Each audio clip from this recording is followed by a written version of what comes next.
Tu ne pourras jamais grandir autant qu'individu si tu ne laisses pas les choses du passé dans le passé. C'est important pour toi de dissocier la personne que tu étais auparavant, que ce soit tes attitudes, que ce soit des événements qui se sont passés dans ta vie ou que ce soit tes amis. On a déjà entendu une multitude de fois le typique « Ah, moi, si je vois tes 5 amis les plus proches, je suis capable de dicter qui que tu es comme individu. » Et tu dois comprendre que si tu cherches à changer, c'est sûr qu'il va devoir avoir un sacrifice dans ta vie. Des fois, c'est ton environnement. Il va falloir que tu changes d'environnement. Des fois, il va falloir que tu changes de cercle d'amis. Des fois, il va falloir que tu changes de vision.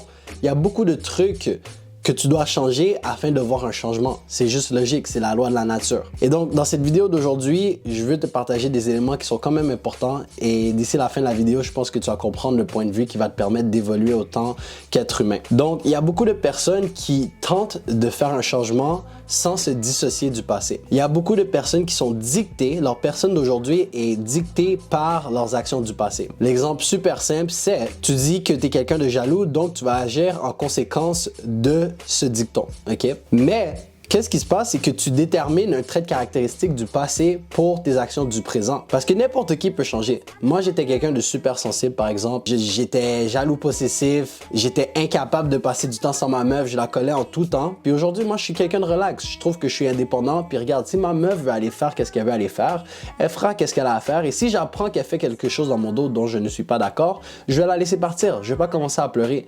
Mais tu me dis ça à 16 ans, là. Il y a à peine, waouh, oh mon Dieu, déjà 10 ans. Tu me dis il y a 10 ans que j'allais être comme ça à mon âge, j'y aurais jamais cru. Et pourquoi? Parce que j'ai appris à me dissocier de qui que j'étais auparavant. À la place de laisser mes actions du passé déterminer la personne que je suis aujourd'hui, j'ai décidé la personne que je voulais devenir aujourd'hui. Il y a plusieurs façons de le faire. Encore une fois, j'ai ce document-là. Il est dans mon Stackeye University, le lien est dans la description. Communauté d'hommes qui cherchent à s'améliorer. Bref, j'ai dicté qui que je voulais être aujourd'hui et je suis rendu cet individu. Donc la première affaire, c'est de savoir se dissocier de qui que tu étais du passé. Numéro 2. C'est de se dissocier des personnes qui ne t'apportent pas vers tes objectifs. Comme que je l'ai dit il y a quelques secondes, juste en regardant ton entourage des 5 amis les plus proches que tu as, je peux te dire quel genre d'individu que tu es. Et je suis pas en train de dire que pour avancer, tu dois couper tous tes amis de ta vie. C'est pas à cause que c'est ton ami qui est obligé de s'aligner avec ta vision. Moi, j'ai peu d'amis dans cette vie, ok? Et il faut que tu sois capable de faire la distinction entre avoir un ami et avoir des connaissances qui sont proches, ok? J'ai peu de personnes sur la paume de ma main, est-ce que je peux compter des gars que c'est vraiment mes gars puis que je vais faire n'importe quoi? Mais il y a une grande majorité de personnes, mon réseautage, où est-ce que c'est des potes? Comme on peut parler, on va s'envoyer des snaps si on a besoin d'aide, si c'est ça. Mais tu dois faire la différence entre tes amis, ok? Que juste vous cliquez bien ensemble, et ton entourage. Donc, qui que tu ne devrais pas avoir dans ton entourage, c'est les personnes qui t'incite à faire des actions qui n'alignent pas avec tes buts. Et qu'est-ce que je veux dire par ça? C'est parce qu'il y a des personnes qui vont aligner avec tes buts, ok? Et je vais donner un exemple.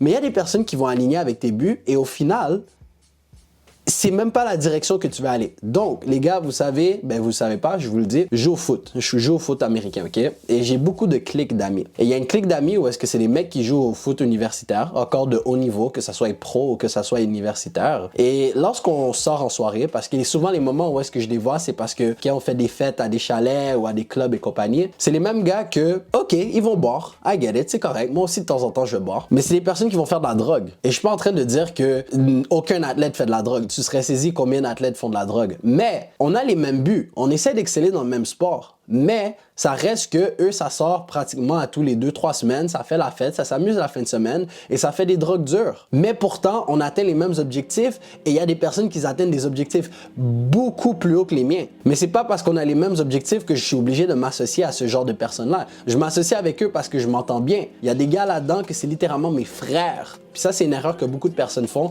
Donc, par exemple, on va dire que tu vas apprendre à faire de l'argent. Tu vas commencer à t'entourer de plein de personnes qui font de l'argent ou qui essaient de faire de l'argent, mais c'est pas parce qu'ils ont la même vision que toi que c'est la même trajectoire que tu veux faire. Tu dois couper les personnes qui rient de tes objectifs, qui ne t'aident pas à atteindre tes objectifs et les personnes qui doutent de tes objectifs. Donc, si tu as un pote, ok, qui est en or, ok, et toi, tu es construction et ton objectif c'est d'être un mec constructeur, même si ton pote est en art et vous n'êtes pas dans le même domaine, s'il n'est pas là pour te rabaisser, s'il n'est pas là pour te donner des doutes, s'il y a une confiance totale en toi, ça c'est correct de l'avoir dans ton entourage. Ça c'est un pote que tu dois garder parce qu'il veut juste ton bien. Lorsque tu essaies de trouver quelqu'un qui est comme toi, ça va pas être facile. Tu peux pas juste commencer à poser des questions à tout le monde et dire est-ce qu'on a les mêmes intérêts, patati tatata, hihihi ha ha ha. Non. Moi j'ai créé une communauté d'hommes, ok, le Stackay University qui est gratuit, pour justement que tu puisses trouver quelqu'un qui a les mêmes objectifs que toi. On est plus de 500 que justement on a les mêmes objectifs alignés. Ça peut commencer en ligne. Ça n'a pas besoin d'être quelqu'un qui est dans ton entourage de tous les jours. C'est toujours mieux, mais juste avoir un texting buddy par exemple. Même si c'est un de tes potes qui habite super loin, mais que vous faites des FaceTime comme aux 2-3 jours pour vous donner des nouvelles, puis ensuite continuer à vous motiver entre vous, right? Moi, c'est la communauté dans laquelle j'essaie de bâtir. Donc, c'est pour ça que je t'invite à venir en tout temps. Mais si on va dire t'as personne dans ton entourage et tu sais pas où commencer, t'as pas envie de rentrer dans Stackay University, qu'est-ce que tu peux faire pour t'entourer de personnes qui veulent justement ton bien?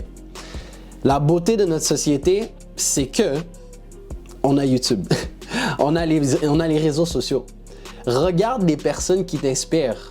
Ce qu'on appelle techniquement un mentor, right? T'as pas besoin d'être alentour de ce mec-là pour l'appeler un mentor. Moi, il y a des personnes, ok, ça va être des mentors pour le reste de ma vie. Ils m'ont guidé pour être la personne que je suis aujourd'hui. Ils ont aucune idée je suis qui. Et même là, j'ai probablement dû leur envoyer des messages et ils ont même pas répondu mon message parce que, j'avais aucune valeur à leur apporter.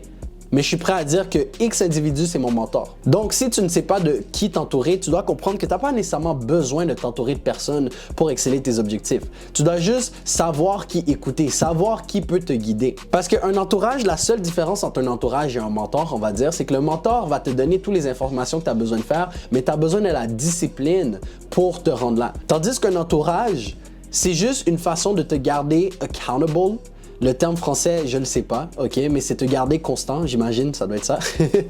C'est de te garder constant dans tes objectifs parce que lorsque tu es dans une meute de 4-5 gars, ok, puis à tous les jours, vous devez aller au gym.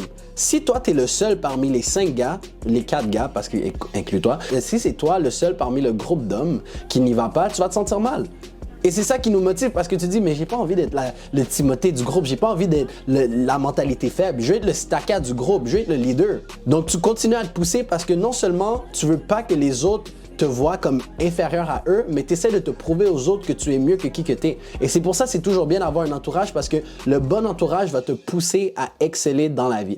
Il y a tellement de trucs que je peux t'apprendre sur cette chaîne YouTube, en vrai. Moi, tout ce que je demande, c'est abonne-toi, laisse un like. Voici une vidéo que YouTube te recommande, tu devrais la regarder. Puis moi, encore là, mon but, c'est de créer la communauté d'hommes, des hommes qui veulent s'aider à exceller sur Join le Stackay University gratuitement. Le lien est dans la description.